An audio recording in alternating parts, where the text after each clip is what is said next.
Let's now have a closer look at the fractionation of some specific components in wastewater, starting with organic matter, which is typically expressed in terms of COD, being chemical oxygen demand. In this lecture, we will apply the wastewater fractionation, which we have discussed previously, to organic carbon components. We will relate the COD fractionation to the fate of these components in a wastewater treatment plant. We will then go through the procedure for COD fractionation. And we will also make the relation between COD and VSS. Next, we will study and compare the COD fractionation for raw and settled wastewater. The COD fractionation procedure which we follow is limited to 4 categories. The effects of this simplification for modeling purposes will be discussed as well. You also find this information in the textbook on biological wastewater treatment. Components which are expressed in COD are all organic components.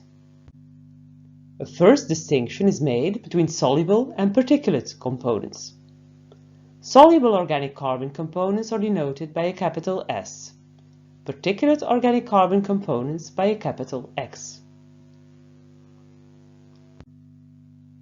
A second distinction is made between biodegradable and unbiodegradable components.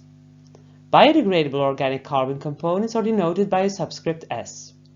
Unbiodegradable organic carbon components by a subscript U.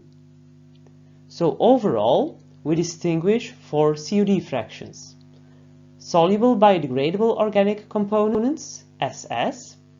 Particulate biodegradable organic components, XS. Soluble unbiodegradable organic components, SU. And particulate unbiodegradable organic components, XU. The COD fractionation is important in order to know what will happen to the components in the wastewater treatment plant. In most wastewater treatment plants, the sludge retention time in the bioreactor is long enough for all the biodegradable organic carbon to be degraded. So as far as the removal of organic matter is concerned, there is no need to make a distinction between the soluble biodegradable organic carbon and the particulate biodegradable organic carbon. They are all converted and transformed into heterotrophic biomass, OHO, which is the abbreviation for ordinary heterotrophic organisms. They make up part of the reactor VSS mass. As for the components which are not biodegradable, the distinction between soluble and particulate components is important. If we assume a perfectly working secondary settling tank, the effluent will not contain any particulate material. All particulate unbiodegradable material ends up in the waste sludge. Soluble unbiodegradable components go to the effluent. Let's now take a look at the typical procedure for influent COD fractionation. This is the way to determine the concentrations of all the organic carbon fractions which are present in the wastewater that the wastewater treatment plant is receiving. First, the total COD of the influent is determined according to the standard analytical procedures which we have discussed before. So a standard COD analysis is applied to a sample of the influent wastewater. And as a result, the total COD is known. Second, the soluble COD is analyzed by performing a COD analysis on the filtered influent wastewater. Typically, a 0.45 micrometer filter is used to separate the soluble material from the particulate one, as we have discussed before. So then we know the soluble COD concentration. Next, we can determine the particulate COD concentration as the difference between the total COD and the soluble COD. So that one is known as well. As a fourth step, we can determine the concentration of soluble unbiodegradable COD, denoted as SU. The soluble unbiodegradable COD concentration in the influent is determined as the COD concentration of a filtered sample of the effluent of the wastewater treatment plant. Indeed, the soluble COD in the effluent can only be the soluble unbiodegradable organics, because we have assumed that all the biodegradable organics have been degraded. In case there is reason to assume that there are some soluble biodegradable organics left in the effluent, one could correct for that by saying that SU is not 100% equal to the measured filtered effluent COD concentration, but corresponds to, for instance, 90% of that concentration.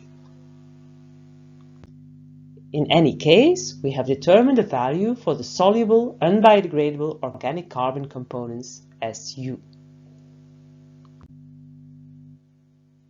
And so we can also determine the concentration of soluble biodegradable COD, SS, as the difference between the soluble COD concentration and the soluble unbiodegradable COD concentration. So SS is known. The biodegradable COD of the influent, both soluble and particulate, can be determined by a standard method for BOD analysis, as discussed earlier. The biodegradable COD, which is now known, is equal to the sum of SS and XS. This implies that we can calculate the concentration of particulate biodegradable COD, denoted as XS, as the difference between the biodegradable COD concentration and the soluble biodegradable COD concentration. So that makes another variable. And finally, we can calculate the concentration of particulate unbiodegradable COD with symbol XU as the difference between the total COD and the concentrations of the three other fractions which we have already determined. And as such, we have completed the influent fractionation. This is a good moment to remind you that the particulate organic components altogether, so the sum of XS and XU, are what we call VSS, volatile suspended solids. These particulate COD fractions can be expressed in either gram COD or in gram VSS. When expressed in gram COD, we use the notations XS and XU. When expressed in gram VSS, we add a V to the subscript and the notations become XSV and XUV. These units can be converted to one another, taking into account that 1 gram VSS corresponds to 1.48 grams of COD. Let's now move on to some examples of wastewater fractionation in terms of COD. Here you have an example for raw wastewater. All values are expressed in milligrams COD per liter, which is the same as gram COD per cubic meter.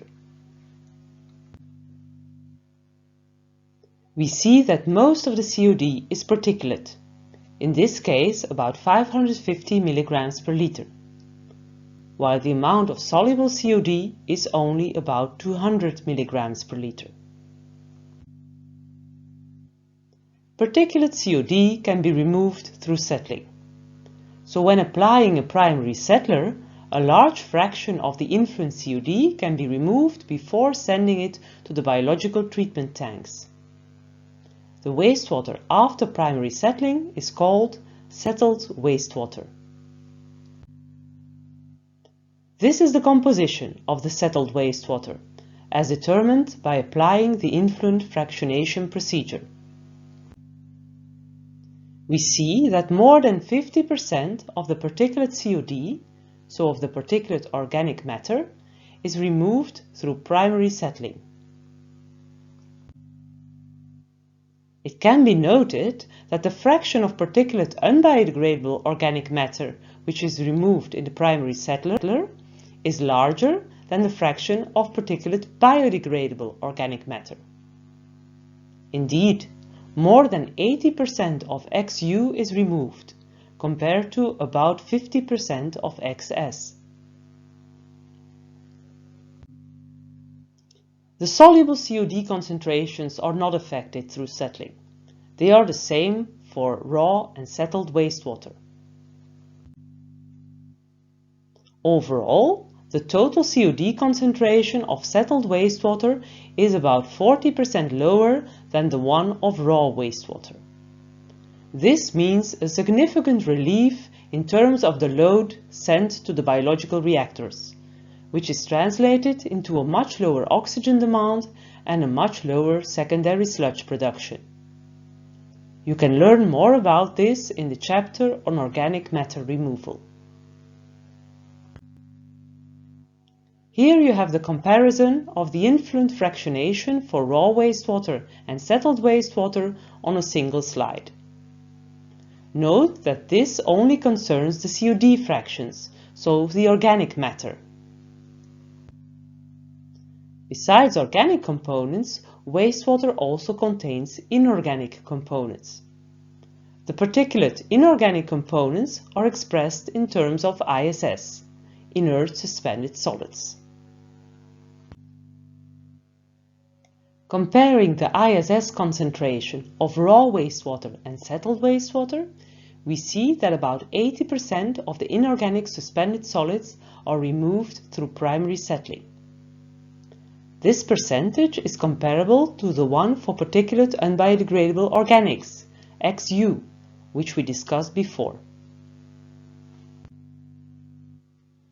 Up till now, we have discussed the COD fractions and their fate during wastewater treatment, the COD fractionation procedure, and its application to example raw and settled wastewaters.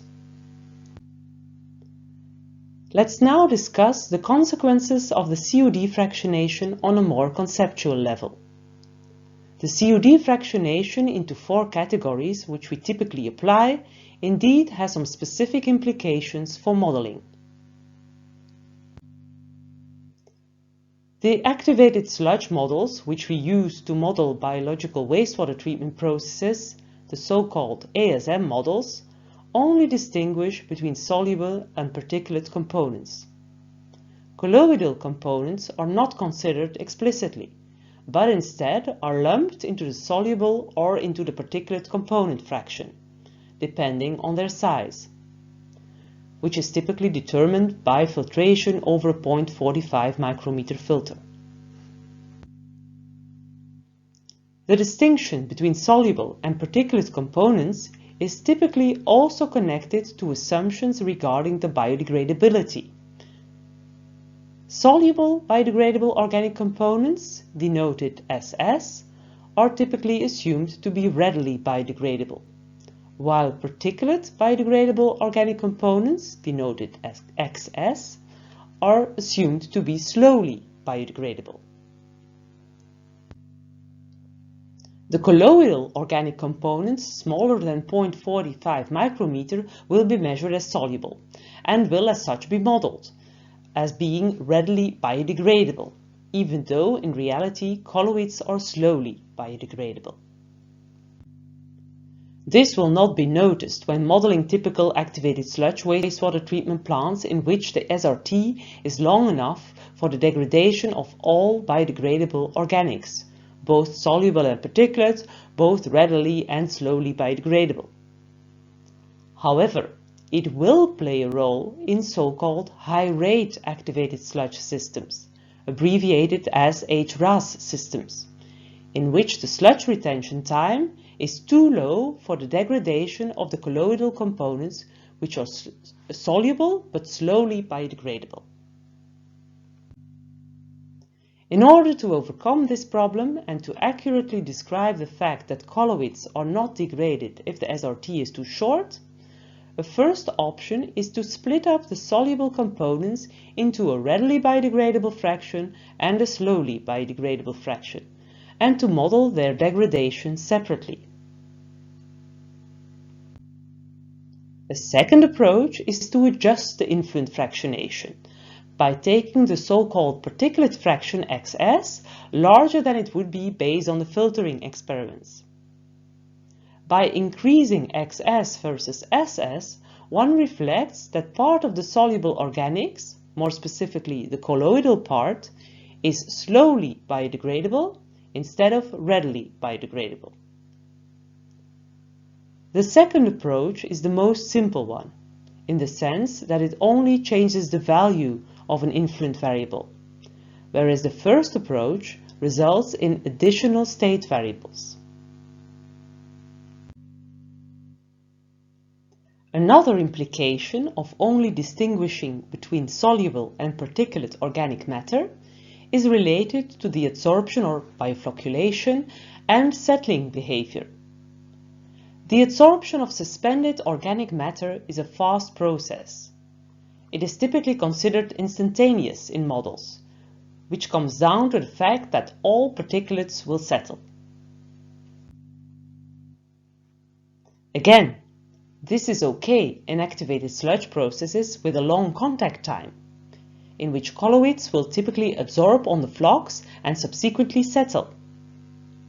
However, in high-rate processes, the short contact time can be too short for colloids to adsorb on larger particles and thus to allow their subsequent settling, even though part of these colloids may have been modeled as particulate components.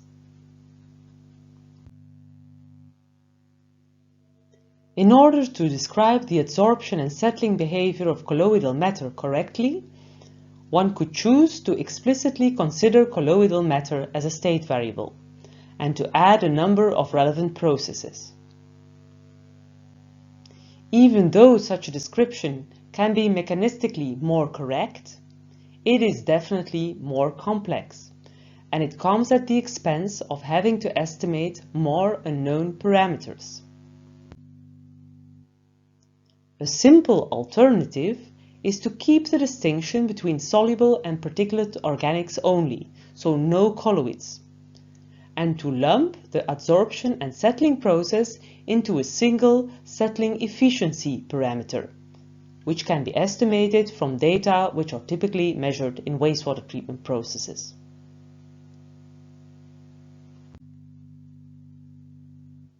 In my view, the best model for a given purpose is always the most simple one that fulfills its goal.